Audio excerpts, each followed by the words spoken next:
வழக்குகளை விரைந்து முடிப்பதற்காக போலி குற்றவாளிகள் கைது செய்யப்படுவதாகவும் தமிழகத்தில் ஏமாற்று மாடல் அரசு நடந்து வருவதாக எதிர்க்கட்சித் தலைவர் எடப்பாடி பழனிசாமி குற்றம் சாட்டியுள்ளார். அவர் விடுத்துள்ள அறிக்கையில், தமிழ்நாட்டில் ஸ்டாலின் மாடல் திமுக ஆட்சியில் கொலை குற்ற வழக்குகள் விரைவில் முடிக்க வேண்டும் என்ற நோக்கத்தோடு உண்மை குற்றவாளிகளை தப்ப விட்டுவிட்டு அவசர கதியில் குற்றங்களுக்கு சம்மதம் இல்லாதவர்களை கைது செய்து சிறையில் அடைக்கும் போக்கு நடைபெற்று வருவது கொடூரத்தின் உச்சம் என்று தெரிவித்துள்ளார்.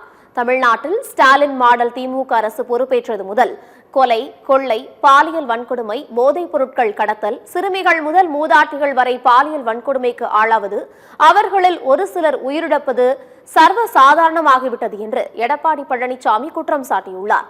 கடந்த ஏப்ரல் மாதம் ஈரோடு மாவட்டம் சிவகிரியில் வயதான தம்பதிகள் படுகொலை செய்யப்பட்டு நகைகள் கொள்ளையடிக்கப்பட்ட சம்பவத்தை தொடர்ந்து கைது செய்யப்பட்ட 3 குற்றவாளிகளும் ஏற்கனவே கடந்த பல ஆண்டுகளாக ஆங்காங்கே நடைபெற்ற 12 குற்ற சம்பவங்களில் ஈடுபட்டதாகவும் அதில் 19 பேர் கொல்லப்பட்டதையும் ஒப்புக்கொண்டதாக செய்திகள் வந்துள்ளதையும் அவர் சுட்டிக்காட்டியுள்ளார்.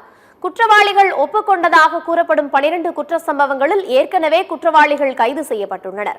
உண்மை குற்றவாளிகளை தப்ப விட்டுவிட்டு அவசர கதியில் வேறு சிலர் கைது செய்யப்படுவதாகவும் எடப்பாடி பழனிசாமி குற்றம் சாட்டியுள்ளார்.